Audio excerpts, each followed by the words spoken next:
everybody, and welcome to ReactionLand. I'm your host, John Marshall. Yes. If you're new to the channel, please remember to like and subscribe. Go ahead and smack that bell to be notified of future upcoming episodes. Welcome to ReactionLand.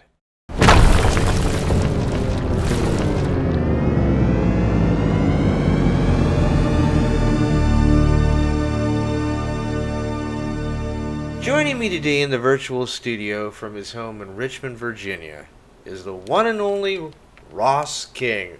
Hey, Ross, welcome to the podcast.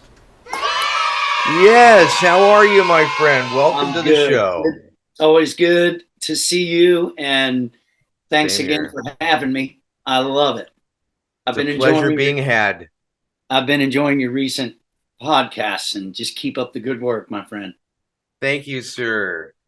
So, man, what have you been up to the past couple months? Oh boy, just real busy, and I love being busy. I feel like everybody stays out of their own way when we're busy as humans. And that's been very good for me to be busy, to help, getting through this tough time of our family and the loss of Scott. And just still, it's so short, such a short time. It's still surreal. But yeah, busy is a good thing. And I play a lot of music. I'm very grateful to be playing music. And as everyone, I'm hoping that your listeners know that I'm playing music because of Scott King, and that's good. Absolutely. Amen to that. So before we get really heavily going, who were some of your favorite music groups back in the day that inspired you? Man, great question. I specifically have these fond memories, and this is just, I love it because this brings me back to being just a little boy, and my wonderful brothers, Meade and Scott. And I also have a younger brother and sister as well, but this was before that. And I remember being the little boy, and the music that was on in the house was popular radio music of the times. And so I was hearing 50s and 60s music. And so my earliest memory, and this is just hilarious, is that my lovely mother, Fontaine, had 3 boys and was working. And she had a woman next door to make sure that the 3 boys got off to school, because mom had to go to work before we got on the buses. And this lady dropped the ball because we weren't going to school. So my vivid memory is that of those times, being free in the house, 3 little boys. And I was, Scott would obviously have the radio on. And I remember singing and running around the house buck naked and singing "Goodness Gracious, Great Balls of Fire." Whoa. And use your Oh, boy. imagination, people, to what was going on with my little body and anatomy. Yes. So that was that's a vivid memory. And the little brothers, they were just laughing. And, we weren't going to school. But yeah, my early influences have to be radio music, 50s, 60s. And again, I have to say this. I'm not being a jerk about it. I'm just my own personal taste. I still love 50s and 60s music. And then as I got older and life kept going on, 70s, I would soak up a lot of those Bee Gees songs. I would soak up a lot of America. I mean, anything of the times that was a hit, I was hearing and listening to through my mother and father, mom and dad's radio choices. And then, of course, Scott was growing into musical tastes of his own with rock. And I remember hearing and being influenced by his collection of music too. And one album in particular, I'm not going to know the name of the album, but I know that it was Frank Zappa. And I was just goo-goo over these songs. but it was the album where they were all kind of funny. And, you know, Scott was way more of a historian than I am. I'm not good at, but it's the record that has like Dynamo Hum and I'm the Slime oozing out of your TV set and all these really strange songs. But as a, 10, 11-year-old guy, I was just digging it. But I remember going into the lunchroom at school and singing these songs. And the ladies would just look at me and go, what is wrong with this boy? Frank Zappa had some weird ones.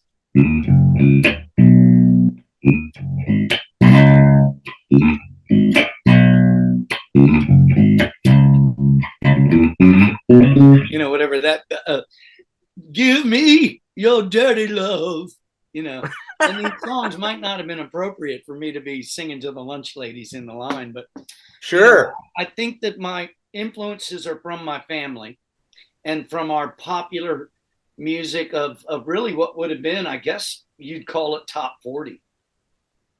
But really, I mean, I loved singing along. I would sing. I specifically remember the 70s and Boz Scaggs. Oh, yeah. Killing us with hits. I specifically remember the Bee Gees stuff, the movies came out. I specifically remember Grease. We just recently lost Olivia Newton-John, and what a beautiful and gracious person she was her whole life. Indeed. And, I'm just I feel so lucky about that because I didn't my mind wasn't closed to what I consider the best music of all times. But then as I got a little bit older, with peer pressure in the groups of people I was hanging out with, I changed into listening to a lot of punk rock and things that were, being brought to my attention from some of the other older guys that were nice enough in the neighborhood. I had a lot of really good people in my life to where I wasn't bullied. I wasn't shunned. I was, they were really nice people. They were older, but they were gracious. So I was turned on to the Stray Cats and the Clash. But before that, it was, some friends had the Black Flag stuff and this angry kind of punk rock. And I wasn't angry. You know what I mean? I was just with my buddies. But speaking of this stuff, when Scott gave me the first guitar, my first bass, I hadn't really learned how to play anything. I had borrowed a bass without his knowledge and pretended I was playing it at the talent show at my elementary school. And we did Walk This Way was the song. And my friends had cut out plywood guitars and I had a real Fender bass guitar, air guitaring. So that was kind of the ham sandwich that I've always been before I even play. But yeah, musically, I think that I was influenced by the popular music of the day. And then as I got a little bit older, Scott would, I remember specifically the cassette tape of the Police that he bought me, the early Police tapes. And cassette tapes are dating us a little bit, but that's no worries. Synchronicity.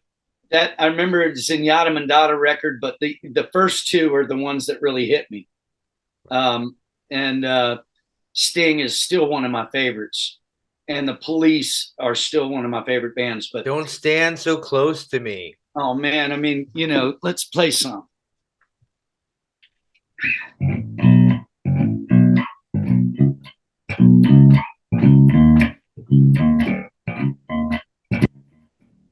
Sting is the man.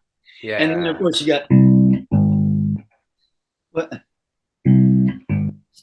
Cast away, I lost at sea. What have I forgotten? Walk on the Moon and all the songs that Sting and the way he plays, the way he kind of infused reggae with ska and the new world music of the times. Yeah.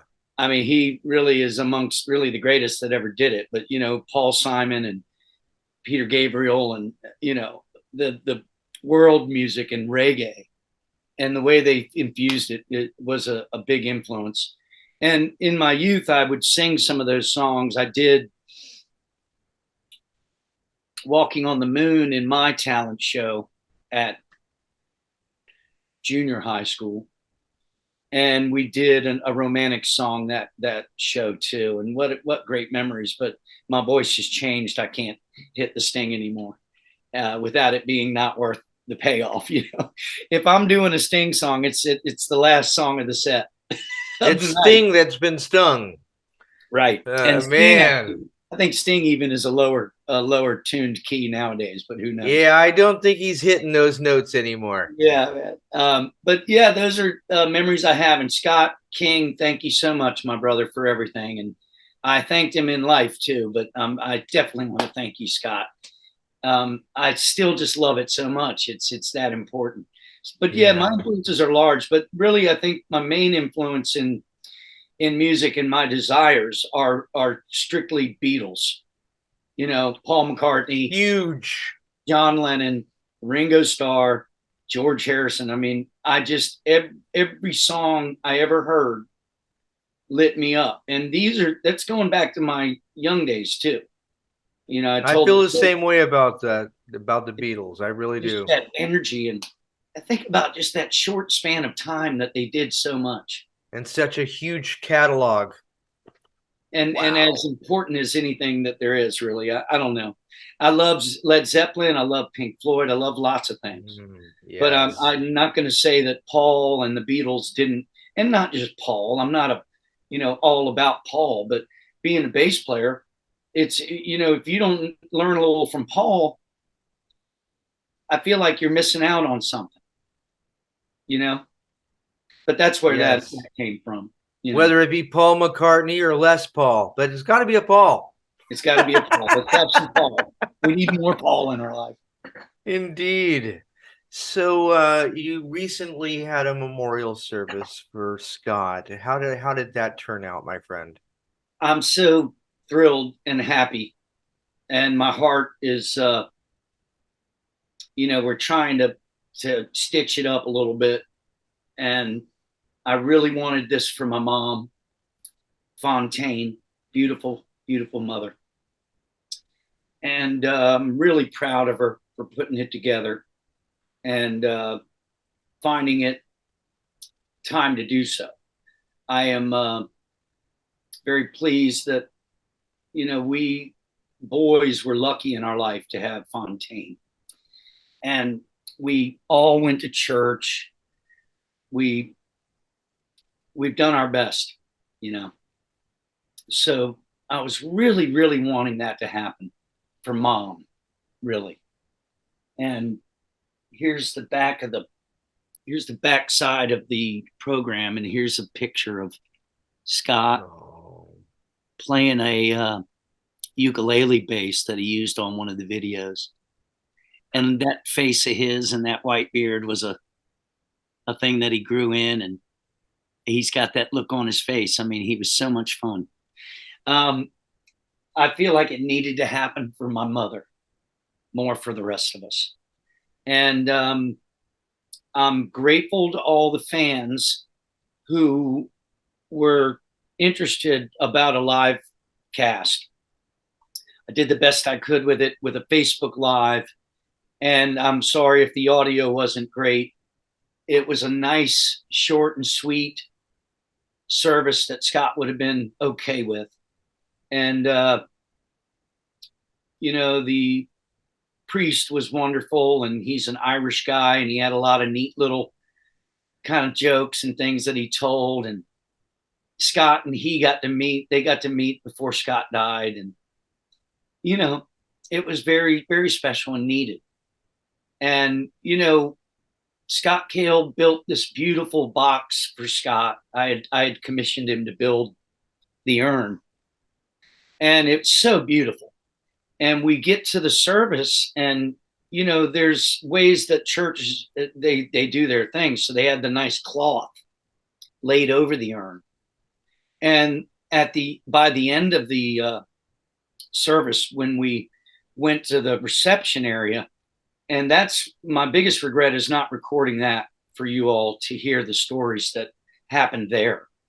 and I'm really sorry. Maybe I can share some, but the urn, the priest was blown away at the beauty of the urn. He's like, if I'd have known it was that beautiful, I would have taken that cover right off of there. And that was neat because I didn't know anything about how these things work, you know. But again, another shout out to our friend Scott Cale, who's a very gifted artist, for building that urn.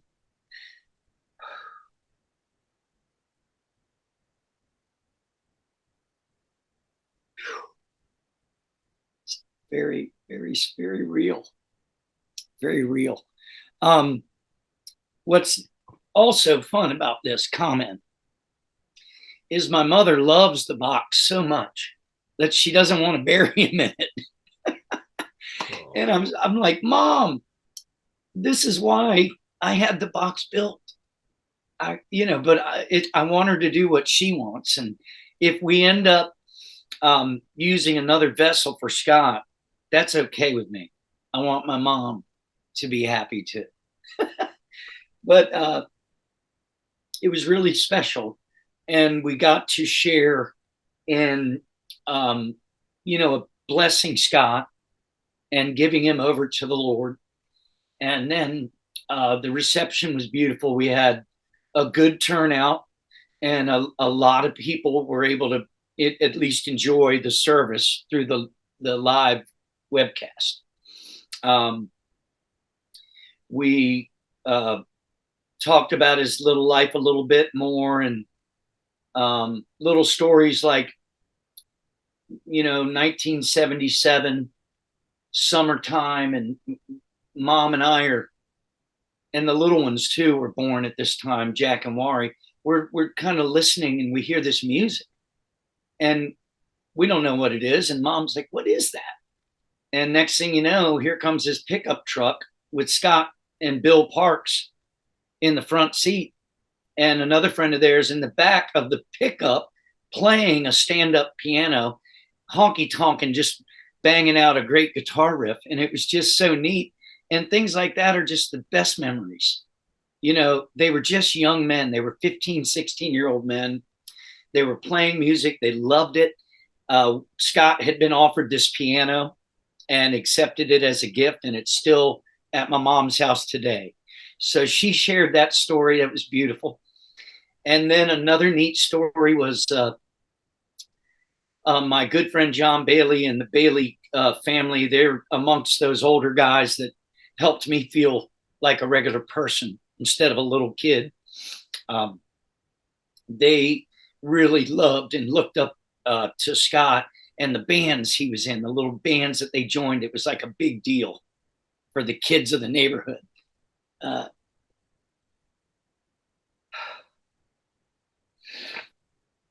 So it's good to hear these things. And another neat story, Scott's first impression of wanting to really get playing music. One of the first things, he would hear this drummer guy playing on our street. I had no idea this was going on. I was in bed, I was just a little twerp. And this would have been, again, early 70s, before Scott really kind of narrowed down to what he felt like he really wanted to do. And he waited and got up the courage to wait for the man to finish. And he was a little older than Scott by a year or two. And he said, I've been thinking about playing music, maybe playing guitar, and I just wanted to talk to you. I hear you playing drums. And this man, Michael Bruner, suggested that, there's a lot of guitar players, and maybe, if you want to play live and want to be in a band, maybe pick up bass, because there's really, for some reason, shortage of bass players. And I never knew that. Scott never shared that with me. I never knew it. Loved the story. And I believe that at that point, Johnny, my stepfather, Johnny Cassida, who I love very much, bought Scott a P bass. His first real bass, precision bass. And I don't recall all those things, but, it didn't take Scott long to pick this stuff up. He was a natural, but he had already been playing a little guitar. I think he had an acoustic guitar in Alexandria before we moved to Virginia Beach that he smashed. And I think that I found a picture of him um, playing guitar in this new wave outfit, wearing these new wave glasses that I found in one of the boxes that he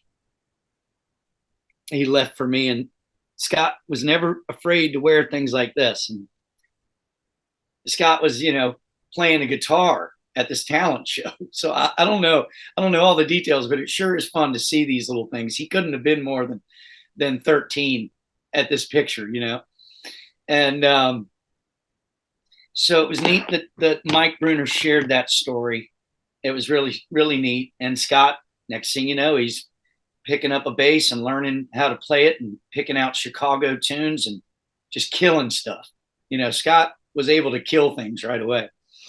And so that was special. And then really the most touching story to me, my brother told, my middle brother, Mead King, that he travels for a living. He works for the alumni department at VMI.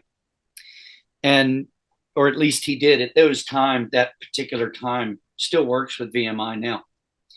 But he was driving around the country. He was in Texas, just the middle of nowhere, big state of Texas.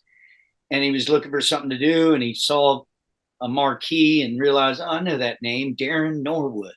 Yeah, I know that song. So he bought himself a ticket. He goes into this arena. There's like 3,000 people, maybe more. He's been to concerts before, and he grabs his seat and he sits down, and the show starts, and he looks over, and there's his big brother, Scott King. Wow. Up on the stage with what we looked at. Wow, look, he was like, wow, that's my big brother. He went for it. Here I am. I had no idea this was happening. And, they'd never locked eyes during the show. And that was sort of it.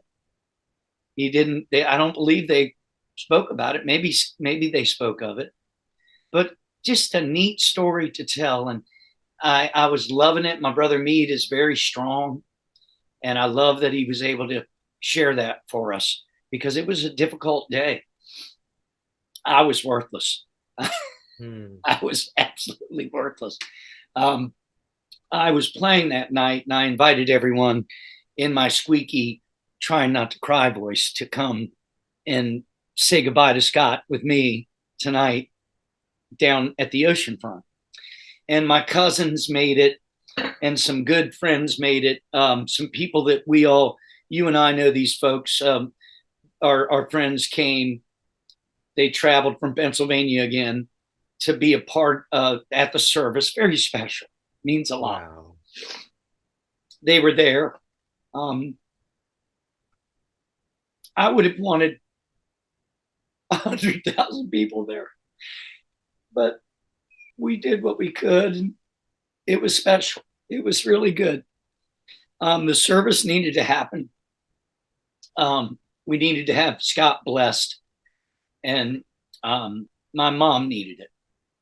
So I'm just ever so grateful that we were able to make that happen. Scott is going to be buried with my mom in her and her husband Bill's site in our family area at a quiet church in Stafford, Virginia. Very special place for our family, the Moncure family. I mean, everywhere you look is a Moncure. And you're going to think, oh, well, here it is. Oh, that's not it. But guess what? It sort of is it, because we're all there. And I love that it's going to be there. Our grandfather there is there. Scott and Granddaddy had a fantastic relationship.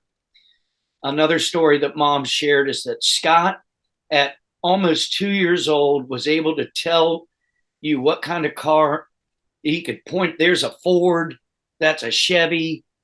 And he just knew the makes and models of cars. He was so intelligent, this guy, Scott King.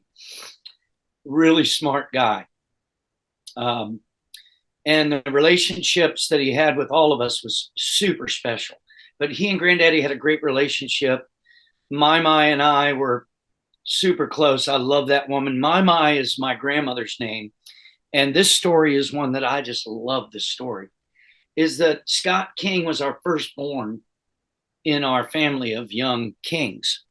And my grandmother, unbeknownst to us until we heard the story, but she would hold Scott in her arms and rock and just, my, what a beautiful child. So um, Scott's first words were my. And that's why she's not grandmama or grandmother or grandma. I mean, honestly, what a cool name. And I just love that. And then our other grandmothers on our father's side, her name was Mimi. So I love the little things there. And this is Scott King's doing. It's just, here's this little baby. Influenced the nation. I just love it. I just love it so much. And my was a beautiful and special woman.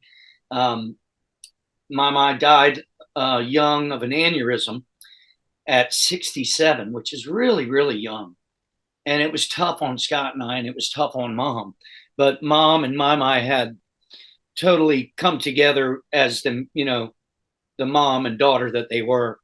And so did Granddaddy. Everything is really good in that sense, other than losing these people.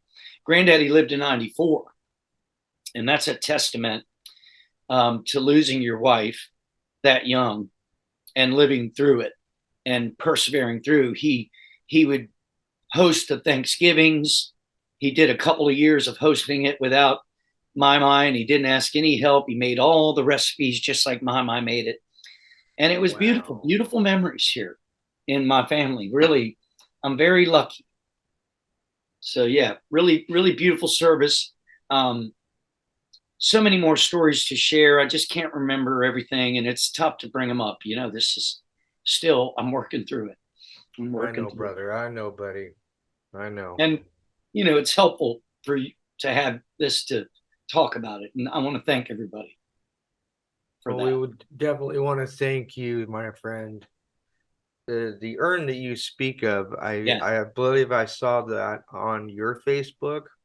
Yeah, we can get for anyone interested, you can go on to the Foxes and Fossils fan page, which is a Facebook page. It's separate from the band.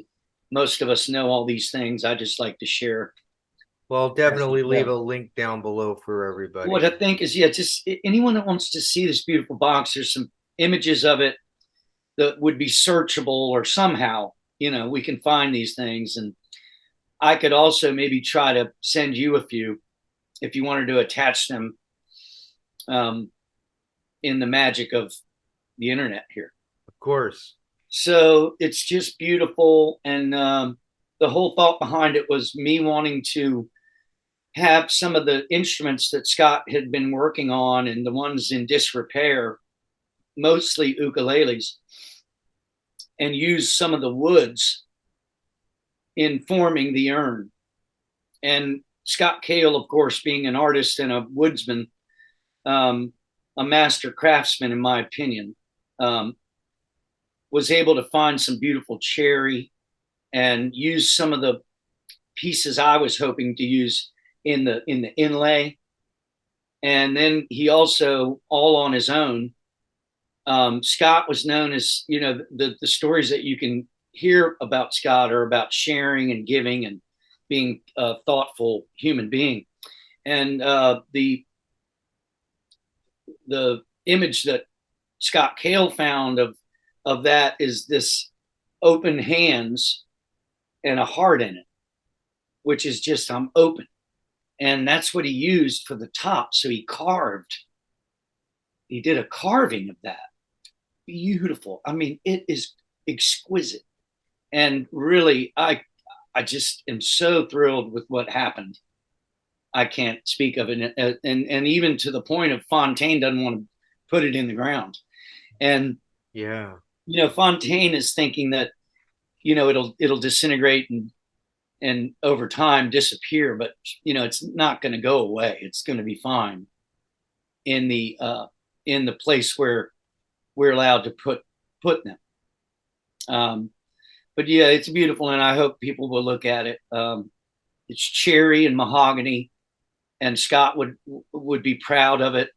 I kind of teased Scott Cale because he revealed to me that he was a little disappointed that he was using these pocket screws to close the box from the bottom, and that Scott would have said, "No, you got to use a dowel," because he wouldn't have wanted these tricks of the trade that people can use now. And again, just it's what Scott was. He wouldn't have been disappointed at all. But I love that the connection made with the two Scotts was super strong, super strong. So Scott Cale was also the person who carved that guitar, wasn't he? Correct. The Fossils guitar, the Foxy Caster. Yeah, I recognize that man's work.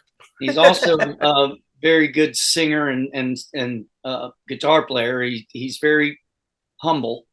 And Awesome. Scott King gave him a lot of confidence through their time together, because if anybody musical out there realizes that Scott has a time and a feel and a groove that some of the best stars have. It's natural, and you can see it when you watch him. He's not overly anything, but if there's anything you can see in Scott is the fact that he's right in that.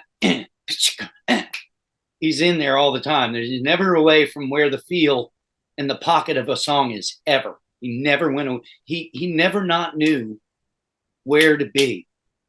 Right. And then he never overdid it, even though there's a lot of extra stuff that Scott gave us, but it didn't interfere. So there's a difference between busyness and embellishment and counter melody and interesting pieces that Scott was able to do. But yeah, the Urn is special. But Scott King, really, they played together for a good while, and I was very honored to share my brother with Scott Cale. I had been playing with Scott in the band the Gray Riders with another friend of mine, well, actually two other dear friends of mine, David Waltrip and DC Johnson, who are dear friends to me to this day.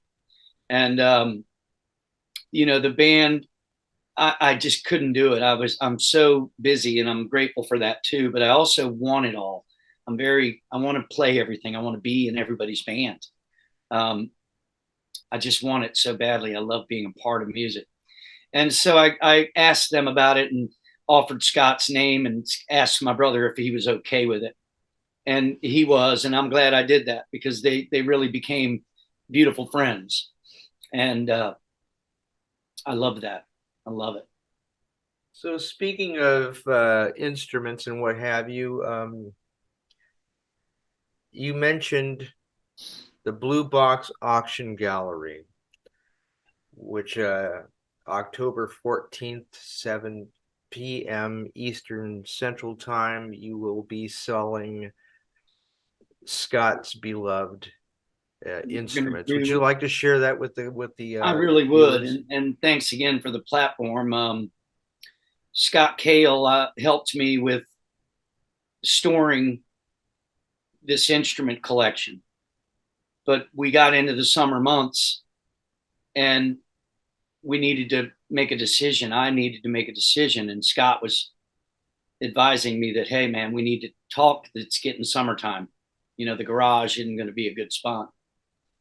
I don't have the room here in my home for it, or they'd be here right now, and we'd be talking about them right here around us.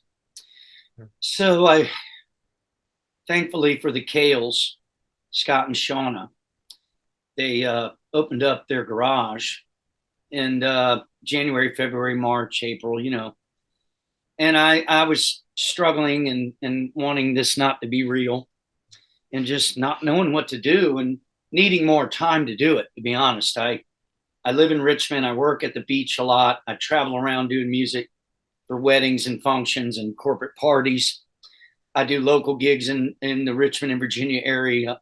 I'm just all over the place, super busy, doing my best not to let it wear on me, because it's a lot of road work and a lot of sleeping on different couches and beds and whatnot. But I love it. I wouldn't be doing it if I didn't like it. So we talked about it, and a decision had to be made. I didn't know how to do it yet. We'd been tossing around these ideas for the fan base, which is almost 200,000 strong, by the way. And thank you all so much for that. It means so much to Scott and the band and me as a fan. I'm one of you all. I'm one of the close to 200,000. And so is John. I want to thank everybody for being a fan. It meant so much to Scott. He felt it. The concern, the outpouring of love, the comments given to Scott and to us, me, the family, the band, our mother, it's beautiful, and it's real. And I love that. I want to be about things in life that are real. I love reality and truth. And as hard as things are, we're in it. We're in it together.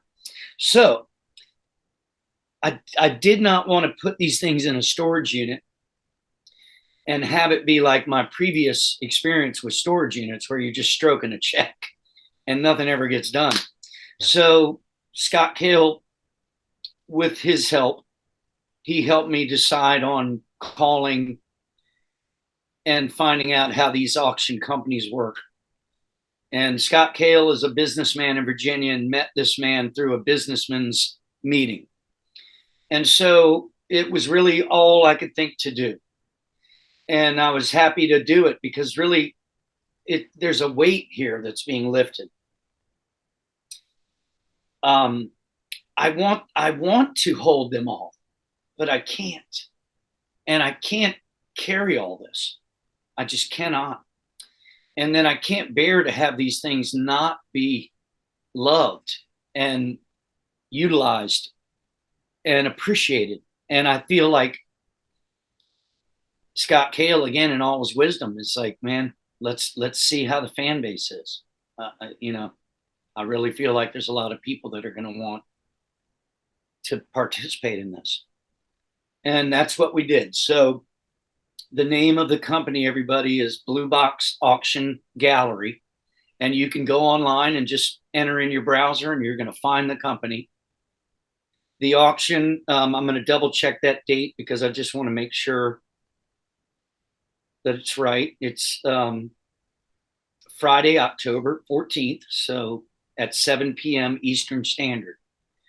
Now, the list of things that are available are already on the website now, and I'm encouraging everybody, through as much as I can, to go ahead and take a look, see what you think you might be interested in. I'm not sure.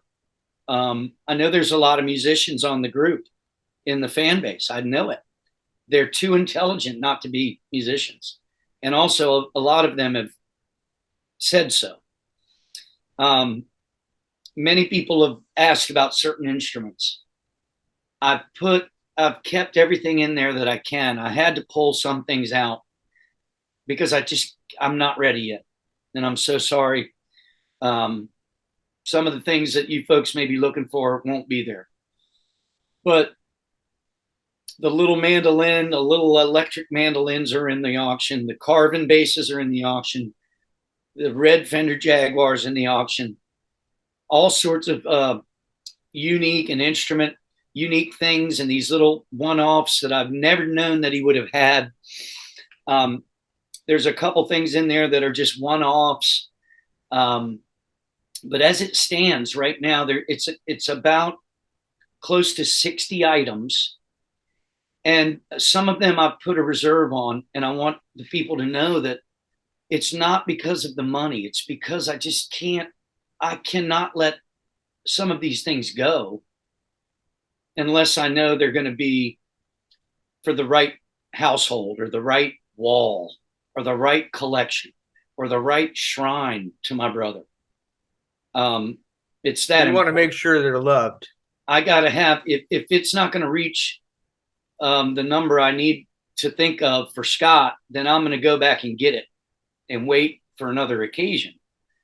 It's not about money to me. It's about how he touched everybody musically. Right. And the person he is and was. I had to be convinced to just sit down on this stuff because I was ready just to give it all away. I just love him so much. And my brother was such a giving person. It's like this drive I have to stand up in his shoes is it's daunting. So against my better judgment, I sat down on everything, and this is what we've come up with.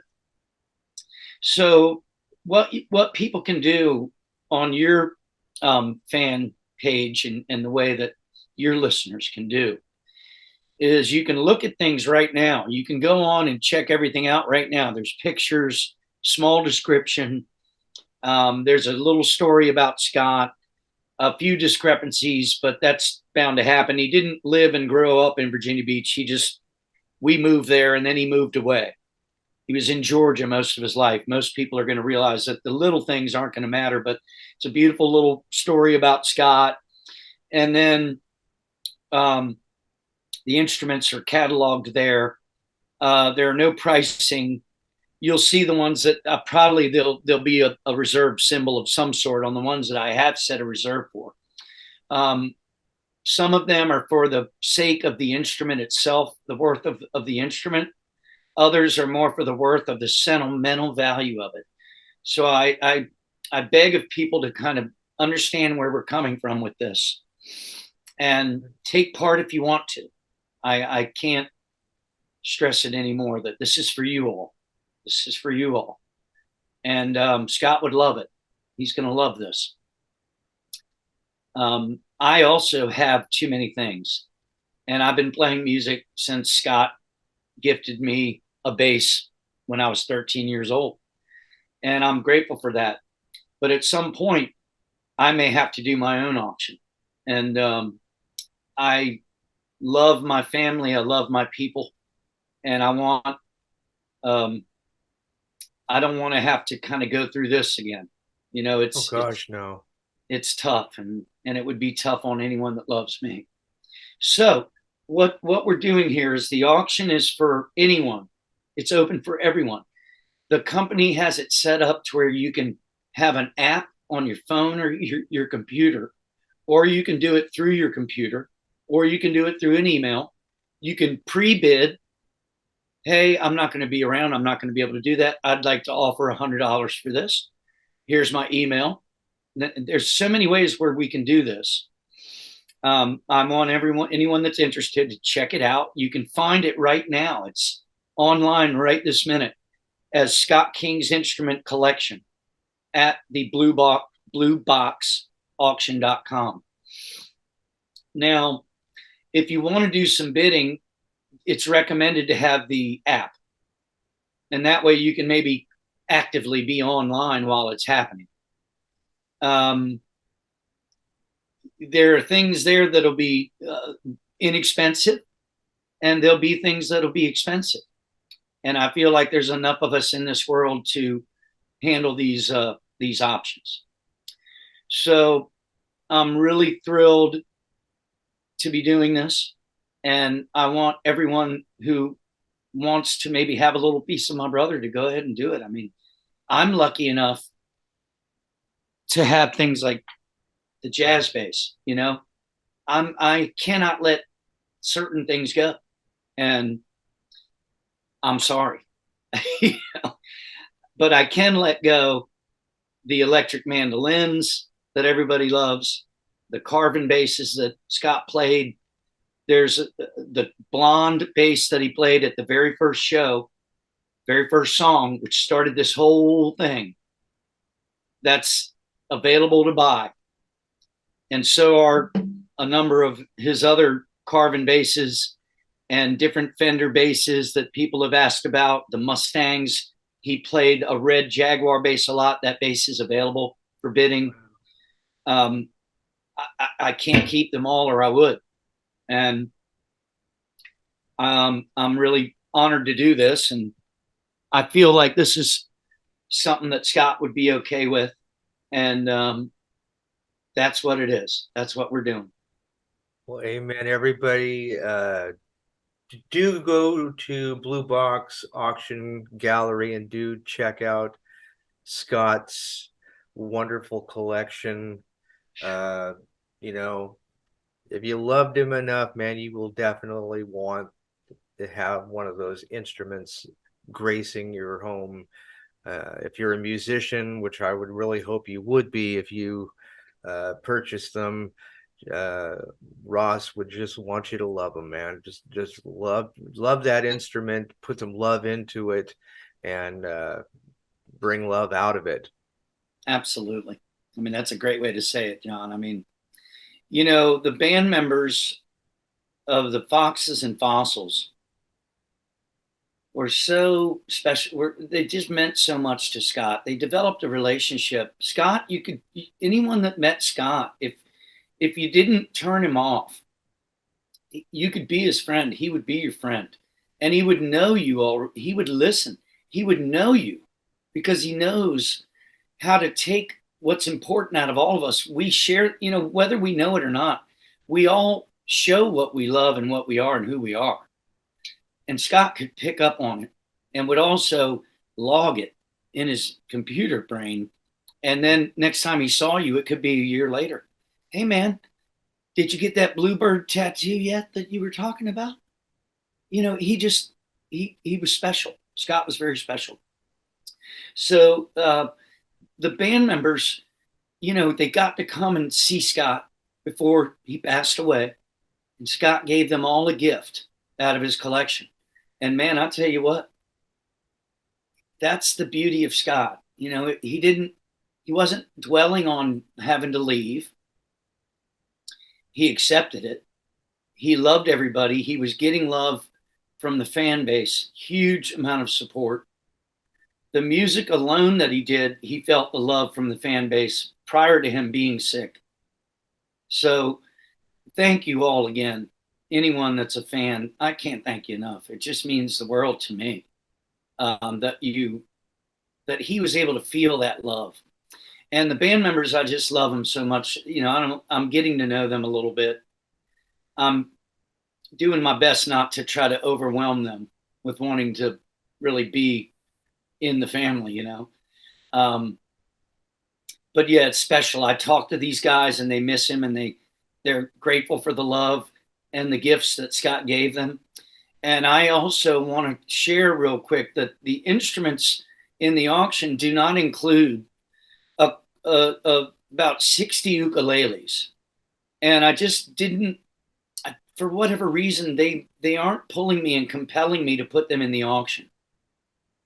I'm sorry. I just don't know why I didn't. I should have. But with that being said, anyone that feels, man, I just wish I could afford something, or I wish I could get in on this. Maybe let's be patient and get through this period first. And let me get some wind and some breath, you know, and we'll circle back around, because I can't keep 60 ukuleles either, Scott. Thanks very much. I do. Scott was a gift giver to me like nobody's business. I already have several wonderful ukuleles, and I just don't need nor want to have all the rest. I've got some good ideas. I have some abilities to be giving with these things. They're mine. I can do with what I want with them. Maybe we could do a raffles. Maybe we could do a trivia. I don't know yet, guys. I really don't. But I do know that I will be letting go there's a small amount of people, including John, that I have in mind that are going to be getting something. And I just need that time to get around to it. And so many people helped me while I was helping Scott. It was hard. So I've got a few things that I'm going to share with some of those people that gave me strength. So Amen. Amen. that's part of that. There's some unique things in the auction. Check it out, everybody. I love you so much, and I can't tell you that it's going to lift a burden off of me, and it's going to help me feel good that this is what Scott would also love this, that let the fans get it. Yeah. He wouldn't want all this stuff just to go to thrift stores and not have a value to players and people that maybe just love things so much that they want to have their little foxes and fossils section of their house where they have the photos and the CDs, and maybe boom, there's a bass guitar that Scott owned. Heck yeah. I don't know. I just, thank you for asking about it, and any sharing of it, I appreciate it. As the next couple of weeks come up, I'll be posting little pieces and bits on the Facebook page, which is a fan page. It's not related to the band itself. And the band itself is also going to help me by putting links that from the YouTube and the little website I'm assuming, and that so that the mass amount of people and folks overseas in Europe and everyone can know that this is coming. Right. I really want everyone to be involved. I would love for every item to go. I need everyone's help, and I'm asking for it. And I'm terrible at asking for help. Oh, we love you, bud. So thank you for asking about it. And look for the videos. I made a few promo videos for this for the company, and I'm going to make a little video that the band may be able to use, and then I'll do my best to let people know what's coming. But really, go online and you can look at everything right now. You can see everything and maybe make a decision. And keep in mind that after the fact, down the road, I may be doing some more things because I couldn't let go of everything. It was breaking my heart. So I have to hold on to some things. And that's that. I don't blame you. I don't blame you. I mean, I really don't. It's all you've got left, really. Yeah. Just the wonderful memories and the music. Oh man, what a blessing the bands are. I mean, really let's think about rock and roll. We all love music. It touches us. It's either for wonderful times in our lives or sometimes negative things, but it can get us through the worst times, the best and worst of times. And that's why music is so important to me. And this is a great example of this. I mean, that band, that Foxes and Fossils and the Mustangs and the Bareback and all the bands. I never bring in Scrub the Pup, so I'm going to throw Scrub the Pup in there. But it just means so much to me that he can feel loved in the afterlife through if we as humans cannot screw the pooch here, this will live forever. And the Foxes and Fossils can live forever, just like the artists that I like to call honoring rather than covering. Totally. I think that music is for everyone, and I think it'll live forever. And it touches me so deeply that my brother will live forever. And I feel great to have a little bitty piece here too. So thank you all very much, fan base and fans, for loving music and loving Scott, loving his band, and opening up your little world to me and making me feel some love too. It's awesome. Thank you. Thank you, buddy. So we were just talking about it a little while ago. The release this November of Ear Candy, the book by the Foxes and Fossils, which even you have had a little bit of a chance to preview uh, Scott's portion of it anyway. Yeah. How did you feel about what you had consumed out of that and what we're going to see very soon? Um, this is neat. It touches on what we just talked about, the fan base and the band and the people who love music. There, a book is coming out about the band and the band members, and it'll give you a glimpse of what and where and how and who and all this together about all these wonderful, special people.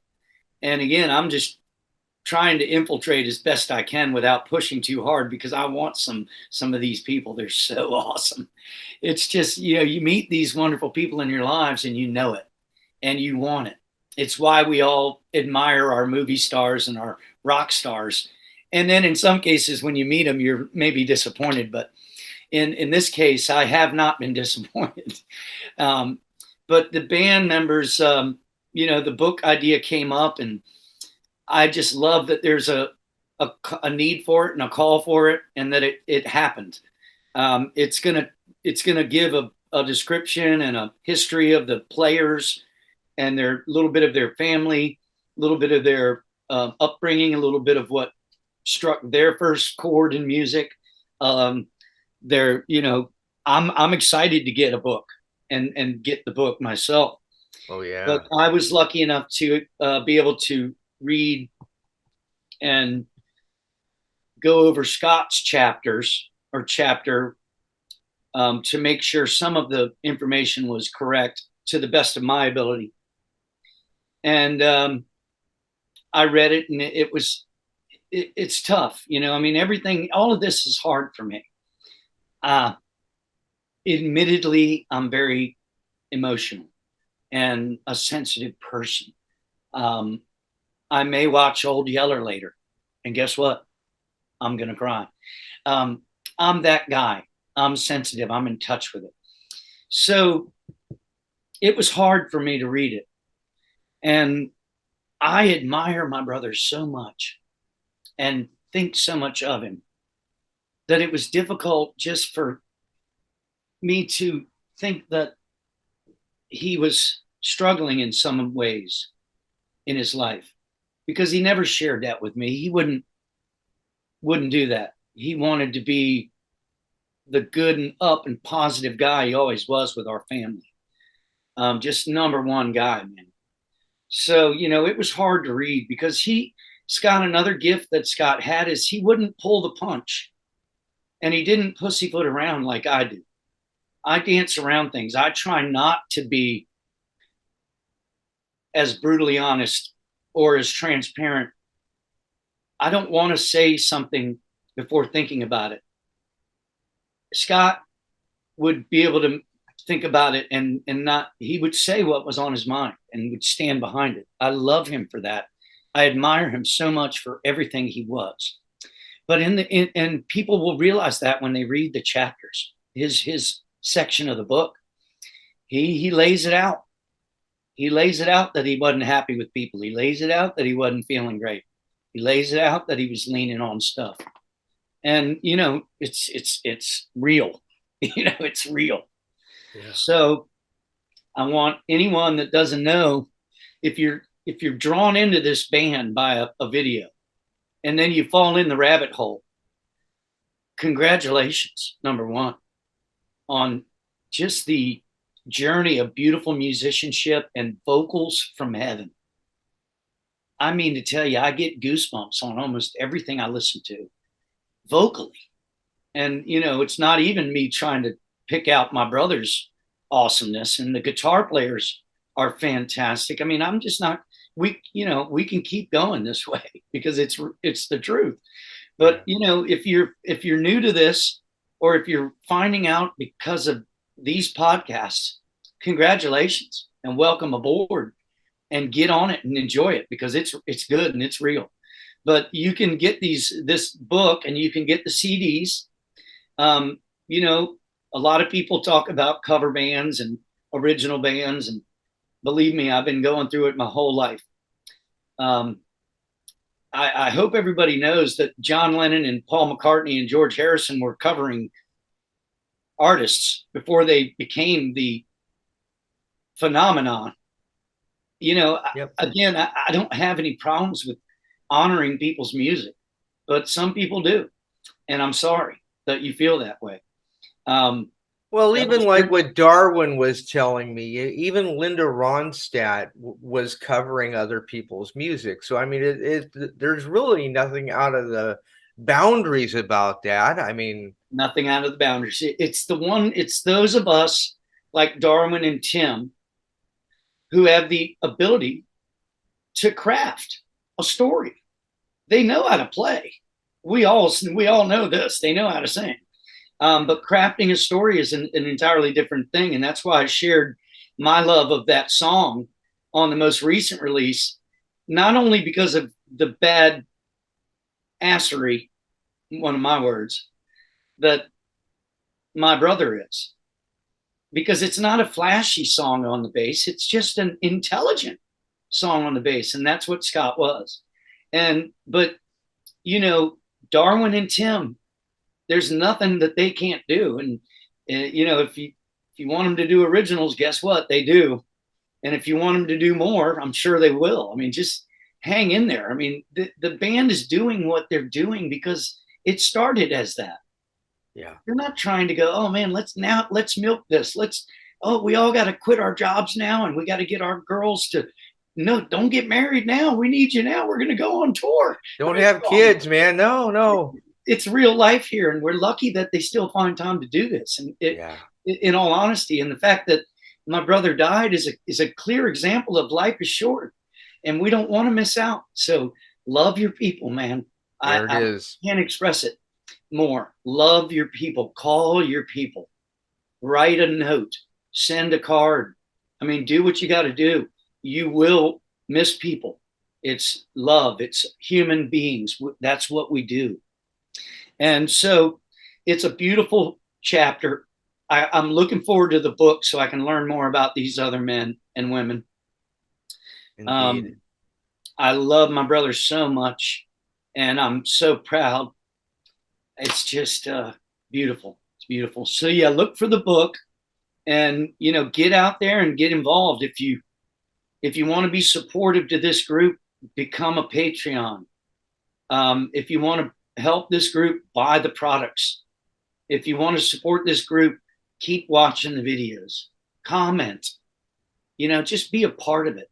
It's what drives the world now. We're in this new world, and it's why this is all possible. This would not have been a group. This would not have happened before the internet. YouTube. Indeed. It's impressive. So that's the book, and I'm sure, you know, it's coming out. So keep an eye on this stuff on your Facebook page. If you haven't become a fan, it's really simple. You just go in there and ask to be a fan, and you read the little guidelines and get on in here. If you want to be go and like their YouTube page, please. It's supporting them. You know, this band, they work so hard, and it's not about YouTube money, guys. There's not this huge YouTube money that comes from this. This is not a living, guys. This is a love. This is for you all. This is for the fact that it became what it is. That's why it is. So get involved if you aren't already. Please, let's all get involved. Let's share this. I want to see, before I have to leave this planet, I want to see another 150,000 people on this YouTube page. I'm going to challenge you. Let's do this. Let's make it happen. John, me and you, we're going to push this. We're going to make these numbers rise. We'll get it, man. We'll get it. So, Ross, let me ask you, buddy. But before we have to wrap it up, is there any advice that you would give a young man or a young woman longing to pick up an instrument? I would give and say and be anything to encourage young people to get involved in music in any way possible. I I have spoken a little bit about it today, that what it does for us as people is so important that we can't afford to let our new stars and our new beautiful talents not find themselves, not to realize themselves, or give it half a chance. Um, I've spoken about Scott a lot, where he's a natural. I recall him just being a natural. I never knew him to be working on or struggling or looking uncomfortable, even though there's a particular song on the videos that you can see from the first performance. I'm sorry that I don't know the song.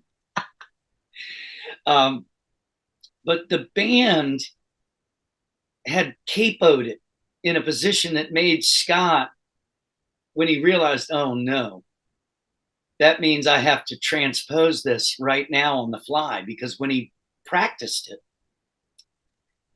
he learned it in a position on the bass.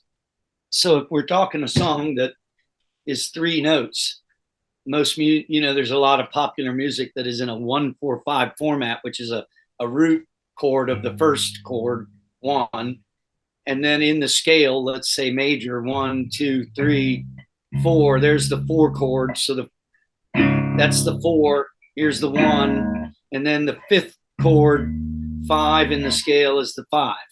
So if you're playing that music,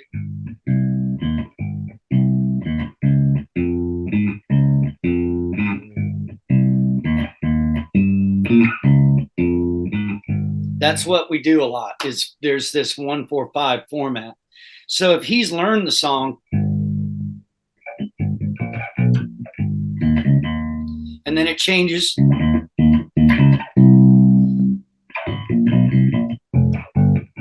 and then he's got to, now all of a sudden he's got to,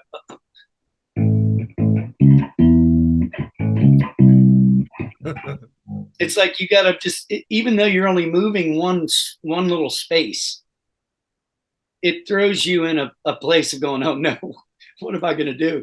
And there's one song that he told me about, and you can see his face. If anyone is interested in checking it out, it's the first show ever. And you just have to go look for it, because I'm not going to be able to remember the song title. But he looks over at the band, and in the video cut, you can sort of see him, and he looks and he goes, you can see his expression change. So, part of advice would be, is just that, is that Scott was natural, but he also practiced and worked at it. If people are natural players, they find it. And you can, you'll realize pretty quickly, man, I'm pretty good at this guitar, and I've got this. But it doesn't mean you aren't, you should practice. You should always work hard at whatever you're going to do. So musicians today, if you're singing, then sing for people, please. If you are interested in playing an instrument, talk to your parents. They'll support you in it. And then there are a lot of ways to learn in today's world, through the internet, where if you're intimidated or nervous or shy, you can learn on your computer. You can learn from video games now. But I encourage you most to get a real musician who can help you have fun with it first, and then start throwing some knowledge at you, rather than right away, hey, I'm going to teach you about a 1-4-5 today. And you leave there going, I don't really like this song, because, it's not school. It's love. It's art. Music is art. Now there's knowledge in it. So we want to be knowledgeable, and, get excited, get a teacher. If you're not convinced about that teacher, get another one. I did a little bit of teaching through a corporation, a company that is I guess it's like a franchise, the School of Rock, that was, obviously derived from the movie with Jack Black. And I love that movie. And I still love watching that movie when he gets all those kids excited about ACDC. Yeah. And, it's just, it's neat. The kids today have a benefit where you get a guy like myself or my brother who also helped teach at the School of Rock in Virginia Beach. Um, I got a lot of really good love out of that for myself when I really needed it. Going through some rough times, lost a loved one, and I had something where I could shake it off and put on my rock and roll uniform and drive over to the School of Rock and sit with girls and boys playing bass guitar, man. And I'm telling you what, I loved it. I still love it. I still teach people if I can. I'm not working for the school anymore, but I just want, go out and try it. Try, don't quit, be patient, and just hang in there because you're going to get it and we all need it. We want to hear you. I want to buy your record. There you go. I want to come to your show and stand up at the end of the concert. So, just music is love. There's also the benefit of being a writer. You can give people so much love by writing something from your heart that will touch other people. And we as a listener will be touched by your story. And that's what I want to say is go for it. Do it. Don't worry so much about, I don't want another curriculum. I don't want another book of homework. Think of it as something that's going to bring you joy. It'll take you away from your English homework and your math homework, even though both of those are in music. We want this to happen. And you could do wonderful things. And our world needs it pretty desperately. We need art and music. We do need some good music, man, because I'll be honest with you. I've heard some of the stuff playing on top 20, top 40 stuff now, and it's like, what the hell is this stuff?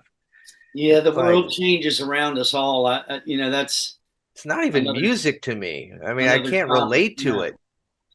I agree. There's a lot that I can't really grasp a hold of either. But I have hope. I still hold out.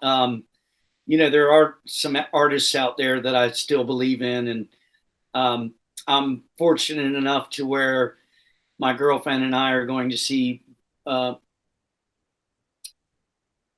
Brandy Carlisle in a couple of weeks doing an acoustic show. I'm super excited. Scott loved her. I love her voice.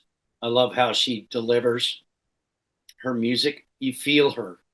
And that's, that's what we're talking about here, everybody, is, music is important. So is love.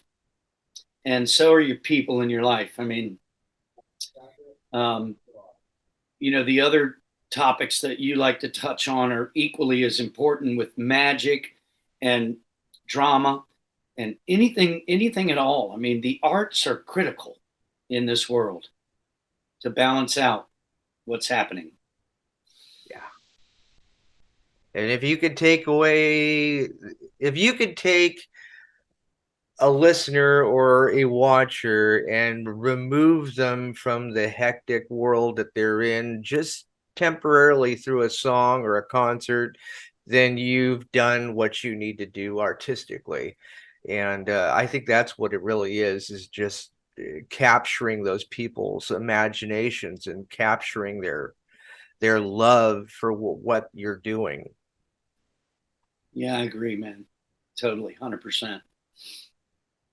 Ross, man, what a pleasure it was to have you back on, my friend. I can never get enough of you, my friend, and my door is always open to you. I'm happy that Scott reached out to you. Me too. I'm happy that the band and Darwin came on and shared.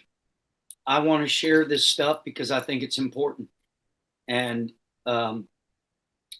maybe next time we could share a little bit about, I have a song coming up soon that I really love. And it's really beautiful for me because Scott and I both loved this artist. And my brother Scott, man, could do this artist like so good. I love Scott and his voice and his playing and miss it so much. But man, this last song I performed it means a lot to me. And I have some funny stories about all the trouble I had making it happen. So maybe next time we'll zero in on that, and maybe you could do a reaction. To do a reaction to it, yes, and we could talk about my fumbling of the hot potato of the song and feeling like a complete moron and ready to wave the flag of surrender.